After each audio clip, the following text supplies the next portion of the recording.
చదువుకున్న యువతగా ప్రతి ఒక్కరికి చాలా ఆనందంగా ఉంది డేటా సెంటర్ తీసుకురావడం. అందులో అమెరికా అంతటి కంట్రీ తర్వాత ఇక్కడికి తీసుకురావడం అని అంటే అది నారా లోకేష్ గారి వల్లే అయ్యింది. దానికి మేము చాలా ఆనందంగా ఉన్నాం. ఎందుకంటే మేము చదువుకొని హైదరాబాద్ వెళ్ళి ఉద్యోగాలు చేసుకొని 1 year విప్రోలు చేశాను. నేనే ప్రత్యక్ష సాక్షిని.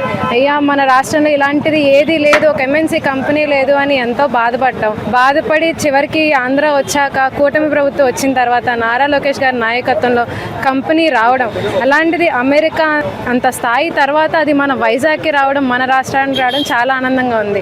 ఇప్పుడు నారా లోకేష్ చాలా ఇన్స్పైర్ అవుతున్నాం అండి. యాక్చువల్లీ ఆయన మాటలకి అంటే మాకు ఇంత నాలెడ్జ్ ఉంది, దీని వెనకమాల ఇంత ఉంది, డేటా సెంటర్ ఇలా వస్తుంది, లక్షల ఉద్యోగాలు వస్తున్నాయి, లక్షల మందికి ఉపాధి కలుగుతుంది, లక్షల కోట్లు పెట్టి తీసుకురావడం ఒక ఎత్తు అయితే లక్షల మందికి ఉపాధి కలిగిస్తున్నారు, 1,00,000 మంది ఫ్యామిలీస్కి జాబ్స్ వస్తున్నాయి. దానికి నారా లోకేష్ గారికి హ్యాట్స్ ఆఫ్ చెప్తున్నాం.